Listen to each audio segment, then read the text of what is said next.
What up, family? It's the Bitesize Breakdown crew, and we are back continuing with our Best Picture nominee series for 2025, Oscars 2026. And we're here talking about one of many international films and one of the many international films that were amazing this year, The Secret Agent. And I'm here with the trio of Canadians who are currently kind of just a little sad over a loss they had recently. Don't even bring. Actually, no. I with that. Okay, we'll make it real quick. The World Series. Gonna do this. The World Series has fucked any type of interest I could ever have in sports ever again. Sports. So this is light work. This is nothing anymore. I watched the end. That's it.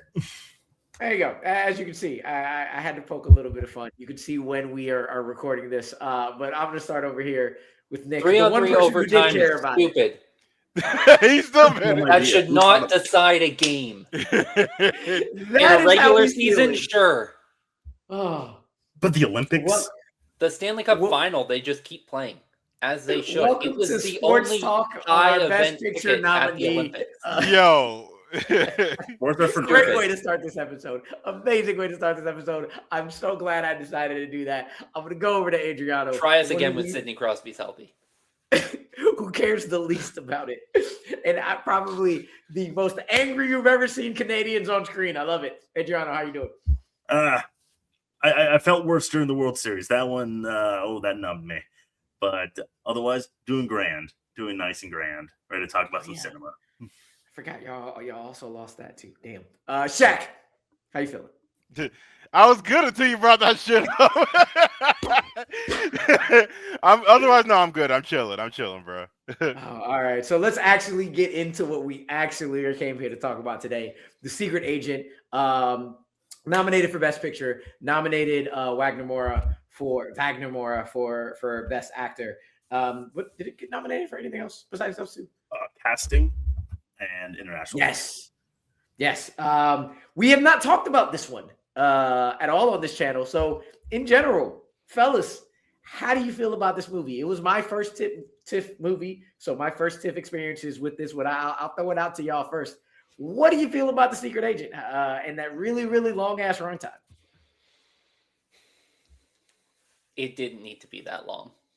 I enjoyed it, but it did not need to be that long. It is one of the few films where I genuinely think the runtime hurts it, and it is still a good film in spite of its runtime. But there was a lot of fat I probably could have cut out of this one if I was editing it down.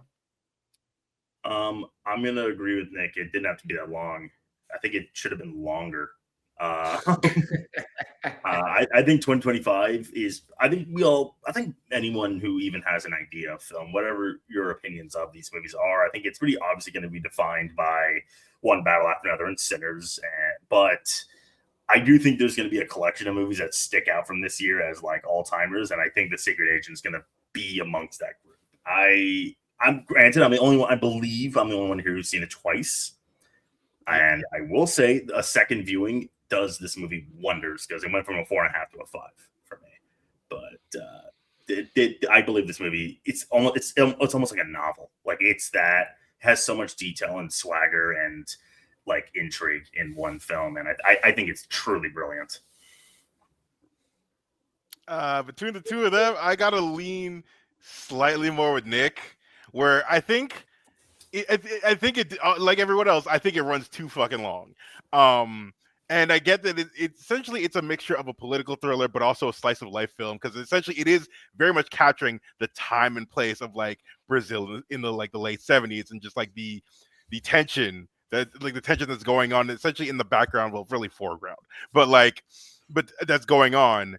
And I think it took a long time for it to really for at least me personally to get really engaged with it. I think it starts I think the opening scene is fun in the way that it's darkly comedic, and I didn't think that dark, weird sense of humor would permeate throughout the entire fucking movie in very absurd ways that I know we'll get to. But in the the larger scale of like what his journey is like, I didn't really and like the not just his journey, but like the journey of the people around him. I didn't really feel like I got invested until like the second half when it really starts picking up. That first half takes it's I won't say a slog, but it's patient to a fault for me. But like I said, it picks up tremendously in the second half. Yeah, So it felt like I was It felt like I was walking through a museum about Brazil in the 1970s. It was incredibly intricate. It was incredibly detailed. There were things I found interesting, but I didn't find it overly engaging for, like Shaq said, the first chunk of runtime, which I guess is like the first hour and a half of this movie, which is crazy. Mm-hmm. Yeah, like I said, it was the first movie. It was the first movie I saw at TIFF. So it was a really weird experience being the first movie, because I agree with everything y'all was saying. When I walked out, I was like, I really like that film. I also felt every single minute of watching that film. Yeah, I did, and like I don't think I'm mad at it. Like Wagner is amazing in this. That's unquestionable. Like, oh my god, yeah, he's great. And I'm gonna shout her out now. Tania Maria, Donna Sebastiana. Donna Sebastiana. Oh my god, if you gave her like 20 more minutes, I would have watched 20 more minutes of this movie because she was brilliant. But I was sitting there like, man, and I'm gonna say hi now to all our Brazilian viewers because y'all came flying through for I'm Not Here last year. And back-to-back bangers. And it's weird because I'm not up there with you, Adriano, giving it 5 stars. I gave it 3.5, and I'm sticking to that 3.5, but it's a damn good one. Like, just sitting there, I like the museum analogy of like, I love museums. They take a while, you get into it, you're interested. And for me, that opening scene actually, I think is what helped me like get into the movie because it was so out of like, there's this damn dog over here, there's this gas station, this dude is trying to figure out what to do, the police come in, and it's like it's a day in the life of craziness, but it's a day in the life. Day in the life of great mischief, as the movie likes to describe. Mm-hmm. Right, and it's watching a train wreck that's not a train wreck. It's just it's that same kind of idea though. But I think it is important to obviously acknowledge kind of the elephant in the room, which is, last year we had another Best Picture nominee deal with the same conflict, so to speak. I'm Still Here also dealt with the dictatorship in Brazil in the 70s. But I think, and while I loved I'm Still Here, I thought it was excellent. I think I'm Still Here is, with respect to that movie, definitely dealing with the dictatorship from a much more like, I don't say this like disparagingly, a much more conventional way, in that most of the time when we see movies like this, it's it really intensifies the the tragedy and like the terror of it. And not that I'm Still Here is a movie that definitely has a lot of love in it, but it definitely loves to like really put an exclamation mark next to the how awful this period was. And The Secret Agent, on the other hand, is like, Wagner Moura is just a guy. Like his character is just another guy. It's about like just another guy dealing with this as everyone else. We like that for what I think. And I think a second viewing helped with that, even though I loved it too. But a second viewing helped with is that that first hour is super patient. Like, it reveals next to nothing. But it's when when the movie, like the thriller elements start to pick up. What I love so much about it is like we think, oh, he's some like spy or some like government worker, and it's like, oh, he's just some guy who's on the hiding for some bullshit. And I think with that revelation, and then what happens to the rest of the movie, is what makes this movie so rich in my eyes. You know what I mean? Like, yes, there's a lot of like, this movie is cool. Almost like there's a lot of neo-noir elements. There's a lot of like the movie. This, like, usually when we see a biopic like this, it's not a biopic. But when we see like a historical movie like this, it's like glim and gray. This movie is soaked in the sun. It's nice. Like, there's a scene where Wagner's like drinking a beer, And I'm just like, damn, that beard looks good. Well, I think that's where this movie works to me as a masterpiece, is that it's looking at this point of history from the vantage point of the culture, not from the tragedy. Even though, there's obviously terrifying elements in this movie, that's the vantage point compared to someone like I'm Still Here. Yeah, it is. It's vibrant. It's colorful. It's again, everything just captures your attention. And I think I appreciated that first hour because when it got to like whether or not his dad was going to die on that walk, like I was scared. I wanted to know. And then I wasn't completely taken out by that fucking leg. Because what was that leg? Here's what was that leg? The funny thing is that's where I got locked in because I'm like, what the fuck is this? Where like I'm watching and I'm like, because again, it ties into like what Adriano said, how it opens with the whole great mischief thing, and this is a weird. Like I also had so many questions, like why the fuck was this here in the beginning, to start off with? But apparently that's a thing. Like that was like an urban legend that happened in Brazil at the time. I had a feeling watching it, but then I checked afterwards what it was, and yeah, it was basically how, because they weren't allowed to because of political censorship, but it's how journalists would describe police violence at the time by saying that this hairy leg was going around beating up like gay people in the parks. Yeah.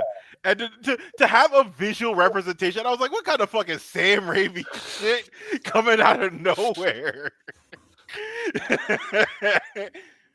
But like, no, literally from then on, that's really where they kind of ramp up the thriller aspect, like you're saying. And I think that's where it works a lot more for me. And I will say, like, it is, like, to put it, I know we keep comparing it to like I'm Still Here, but I think that one worked for me, not for the conventional part, but I think the immediacy of it worked more for me, for like my sensibilities, than this did. But and again, that's not discouraging that this is anything like bad or anything like that. The comparisons are inevitable to the subject, but but that's just the time and place. They operate a similar time and space, and just their approaches to this environment are very different from one another. I think there's two things that stand out particularly about this film. I think that the thing that made the beginning of the film lag as much as it did for me is this kind of scattershot storytelling that I guess you can say, is a reveal that it's explained later in the film when you get to see that the girls are listening to out of order audio clippings. Mm-hmm. And I think that's brilliant. And that's why I think Adriano liked it a lot more in a second watch, because I think once you know that, the first makes a lot more sense to you. But I think the first half, without that explanation, is so distorted at times that it makes sense later in the film, but you don't get to go back from that first hour where you're like, all right, what's happening here? Like what's of importance? Like I get it. I'm just kind of watching him, but this feels like a, no knock on it, but this feels like a something they're going to teach in film school. I mean, that's not bad. No. Yeah, I would push back against that a little bit, which is to say, like, the first, I think, like, I didn't know what I was going into in my first viewing of this movie. Like, you know what I mean? I heard excellent stuff out of Cannes, but I haven't agreed with everything. And I had watched Kleber Mendonça Viljo's last movie, Baccarat, which I do recommend, and is, I promise you, a lot crazier than this movie. So that was my expectation. Then when I come in and this is patient, like the first hour purposely leaves you like out to dry in a way. Like you don't know everything. You don't even know this guy's situation, except the fact that you get clues that he's in hiding. But like, you do kind of have some questions. Why are these police officers acting like mafia members? And like, why is he bringing in like that scene when Wagner is forced, or Armando, that's his name, is forced to like talk to like the World War II vet. It's like stuff like that. You're just like, okay, why is that here? And I think a second viewing, the reason it helped me is not because I didn't like it, is because I think context was really important for a lot of this storytelling. And that's not to say the first viewing was unsuccessful, but I think the second viewing was a lot richer. For sure. And I did really enjoy that reveal of the videotapes, or like what the videotapes were for, and getting Wagner to come back and play a descendant of himself. Playing his son. Playing his son. It was pretty cool. It was actually pretty cool to see and have him do that. Am I wrong, or did we reveal because it's been a while since I've seen it. Neon, thank you for the only DVD or Blu-ray not in my Neon box was The Secret Agent for some freaking reason. Appreciate that. Not at all. So I haven't been able to rewatch it. But didn't we get the reveal of Armando dying like off screen? It was very nonchalant. It was the most like you saw like a newspaper clip, like picture of like his corpse in the. That's how we find out he died, which is how I would. Normally in another movie I would be kind of pissed off by that, but like that to me actually did work. It's like you would have the hope that he's like, oh, I can make my way out, but like, nah, that's not how this type of shit goes. That's not how this point in history went. He's not a super bad. He's not a he's not a badass. He's just a guy, so he's not going to be able to. He's just a guy outsmart himself or get out of it. Yeah, he's a guy thrust into something terrible against his will because of some petty guy, and so his murder isn't even like he doesn't get a hero's death because who said he's a hero? Man, even outside of that, I was thrown off by like the level of violence that's in here, because like the deaths that happen when like the few times they happen, they're fucking brutal. They're gnarly. And they're just like regular gunshots. Like when the hitman is after Armando, and Armando gets like the two guys like, yo, there's someone after me right quick. And they go after him and he shoots them both dead. And you're like, that is some gnarly fucking gore in that scene. Watch it. Was impressive, yeah.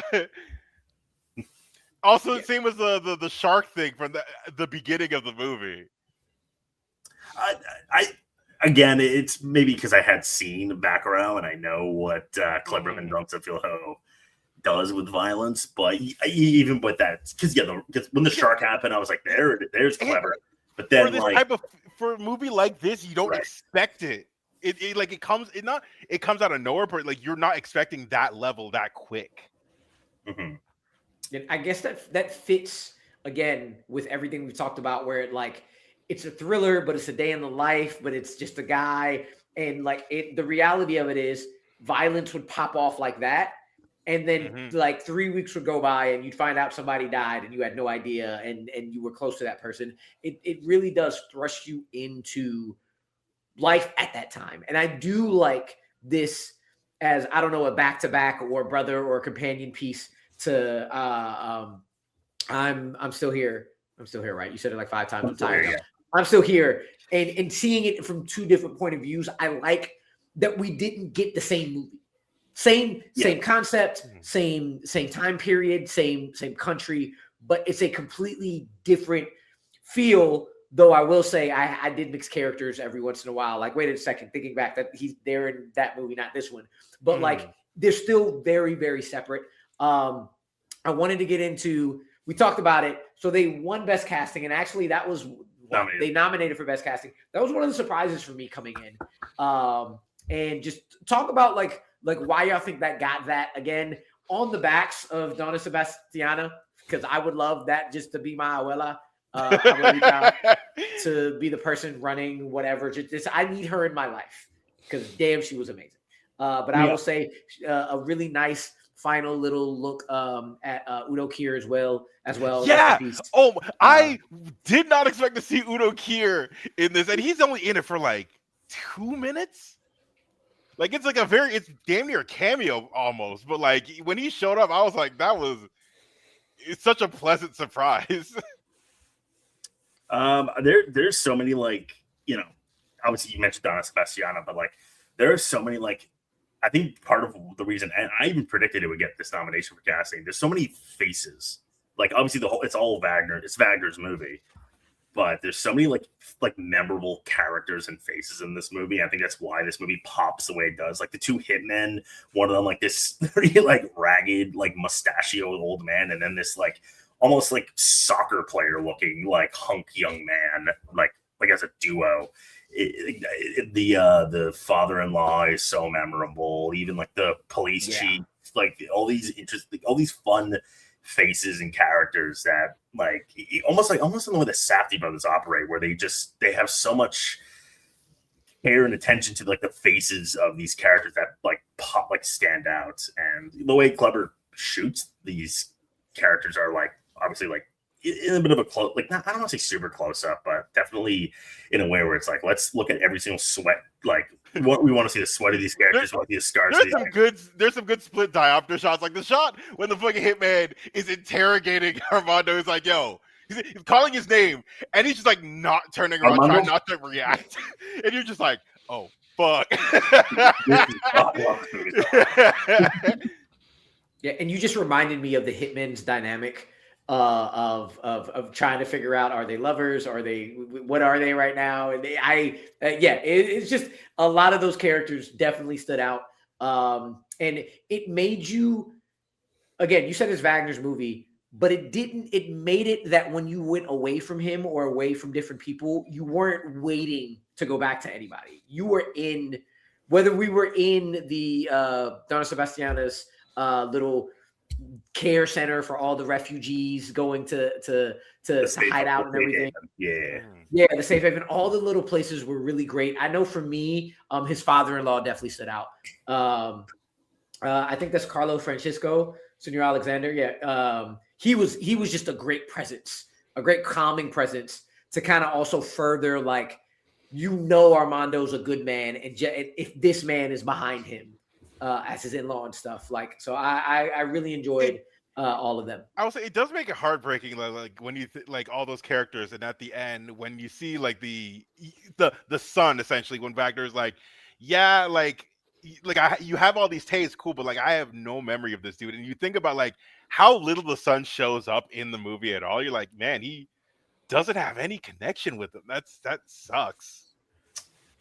Sad. Mm-hmm. The sad reality of this time period, Mm-hmm. And how and then especially with like him going like, yeah, I was obsessed with Jaws, and the theater that I used to love is now just this hospital building that I work at. It's like all the shit just washes away with time.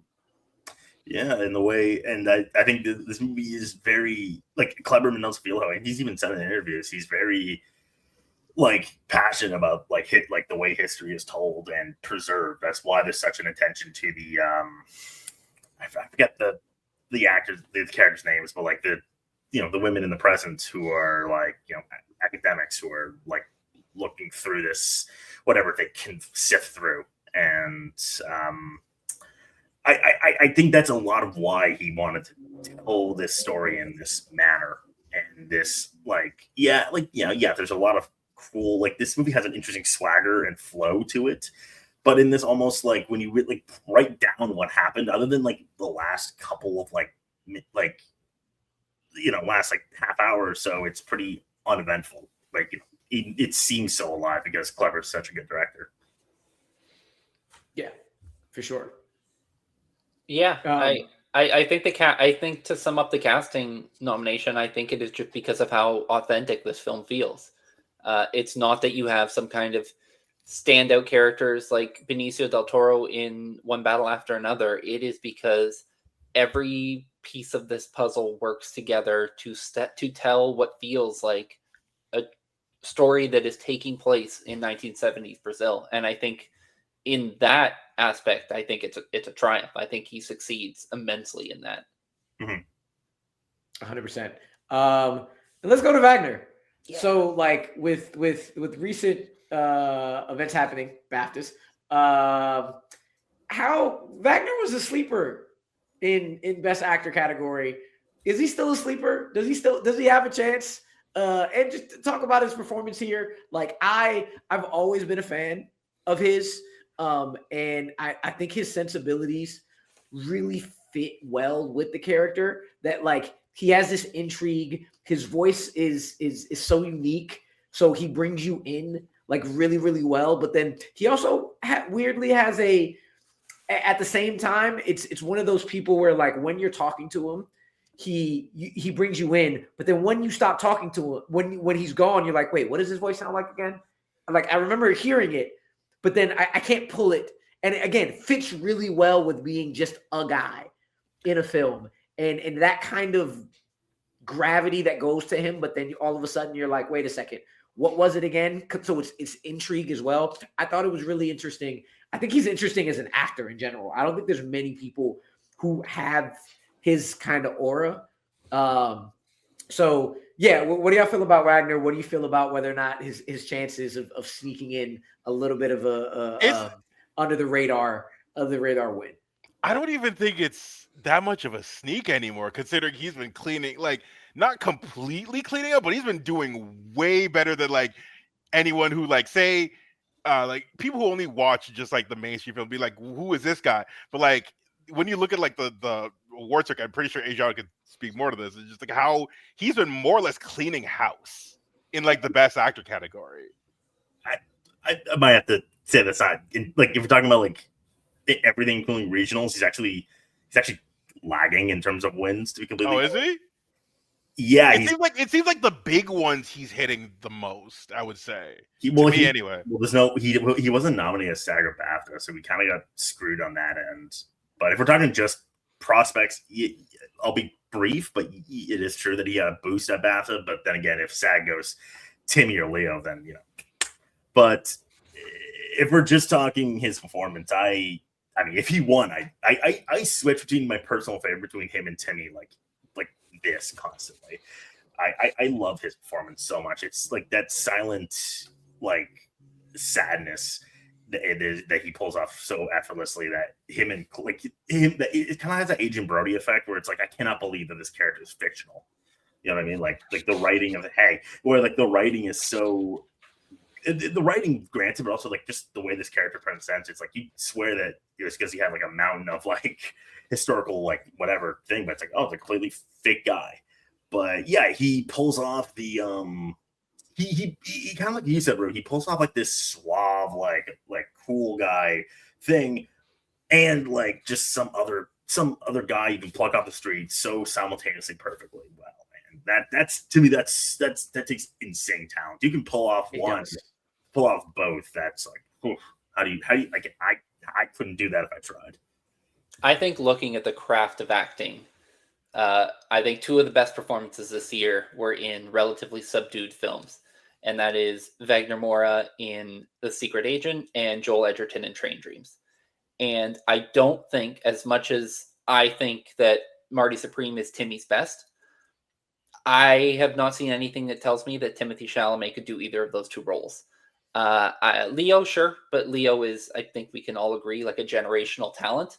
And Michael B. Jordan, I think there's so much more in Sinners that enhances his performance, the other people around him.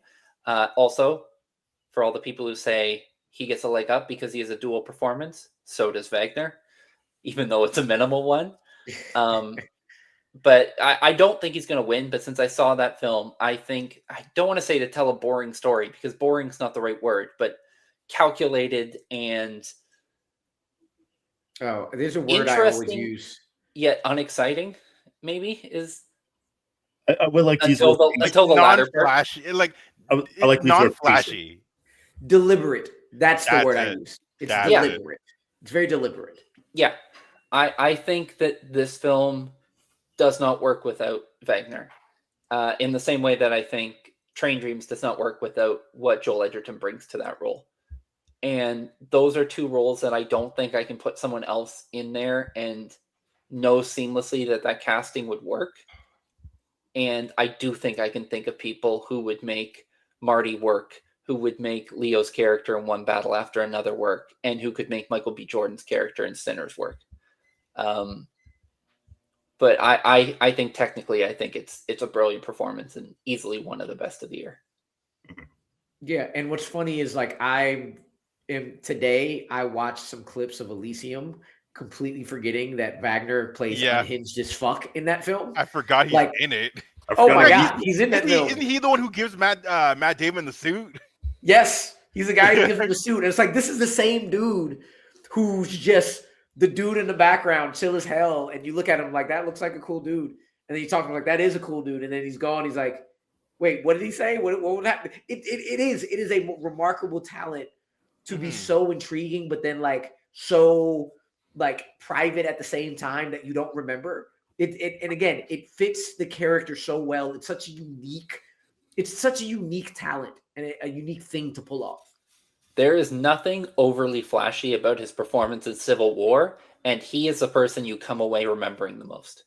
And that's no knock on Kirsten Dunst. That's no knock on Stephen McKinley Henderson. I was like, it's not Anderson. Stephen McKinley Henderson.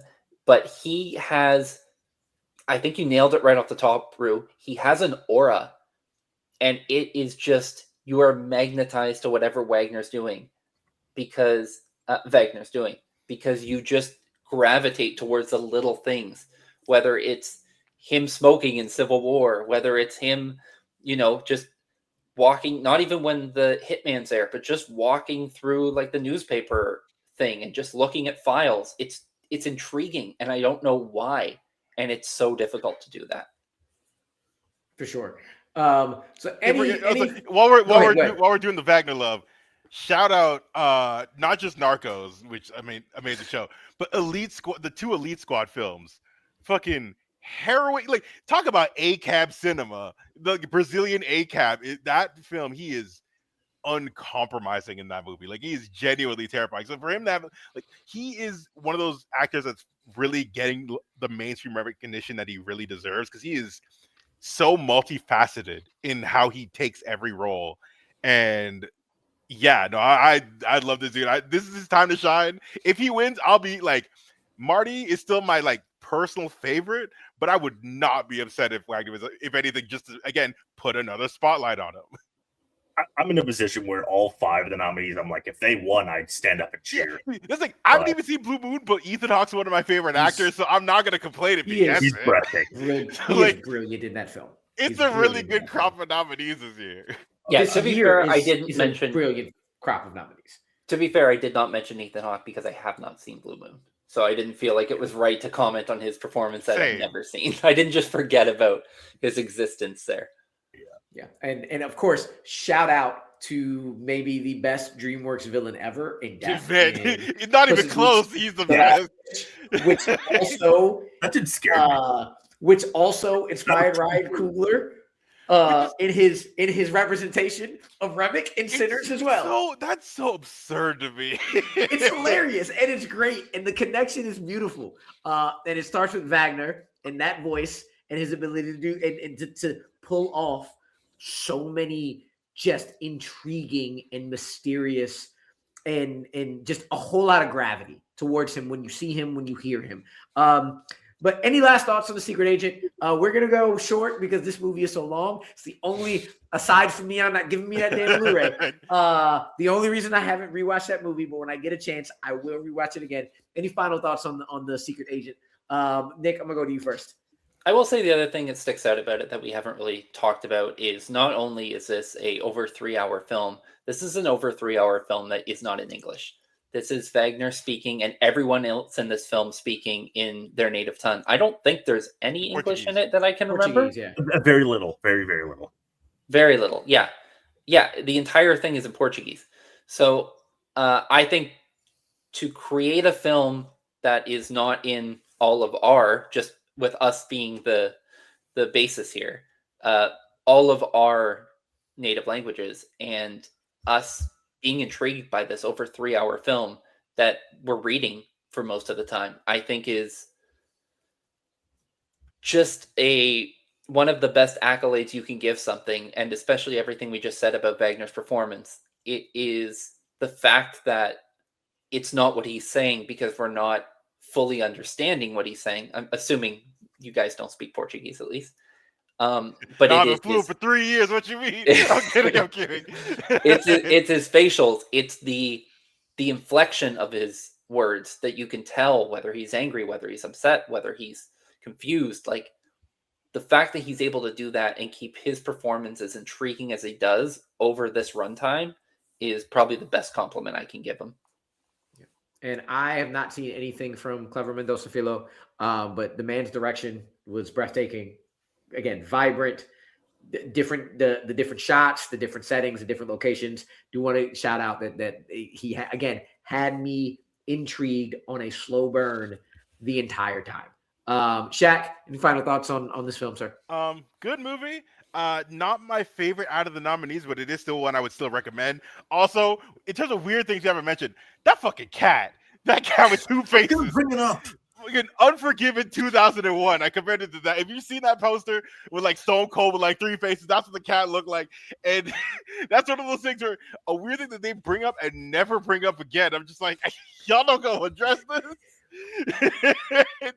But like, yeah, no, it's a good movie that it just permeates itself with weird things that, like, I think, like, as much as I keep calling it weird, it's those little things that made me more intrigued about the world that they were sitting in, and just how matter of fact it was that, like, yeah, this is just a cat. It's like, this is just the urban legend of the leg. It's just, yeah, that's just how it is. So it's a very engrossing film. It's just, you got to stick with it a little bit. Like, I know in our fucking ADHD brain ass culture that, like, that's going to be a bigger ask for people. But like, if you do stick with it, I think it'll be more rewarding than you expect it to be. Adriano, close out, sir. You know, I get that it can be a commitment of a movie, but, you know, I have to applaud the hell out of the balls of Clever Mendoza Filo to be so brazenly like, let's make this movie about this point in history and let's put some weird shit in there. Let's get like all these mesh all these genres together. But at the same time, let's take our time to actually establish this, you know, culture. You know, shout out to Eduardo Serrano and Matthias Farias, the editors of the movie. Sorry if I mispronounced the names, but the editors who really knocked it out of the park. I think this movie's truly magnificent. We'll be buying that Criterion. It's been announced, but we'll be buying that Criterion when it, you know, comes out. And I felt like that woman in the movie who was having an almost out of body experience after watching The Omen that's how I felt walking out of it. If you haven't seen it, I can't recommend it enough. But yes, it's a commitment. It is, but it's, even if you're not like, you know, you can't take all of it in. I get it. It's a lot, but I would recommend the hell out of it. It's one of those experiences. 100%. And as always, this experience with you gentlemen on screen. Thank you, everybody, for reaching out, for watching, for checking us out. Check out all of the other Bigger Bite Best Picture series videos we got out, whether this is the first and you got a bunch left to go. It's not the first, or it's the last and you need to watch the rest of them. Wherever it lands, go watch the other ones. Go check our thoughts on it, and check us out on bitesizebreakdown.com. Other videos we have, other writings we have, and all the other things that we do here. So for Nick, for Adriano, and for Shaq, we're out of here. Peace.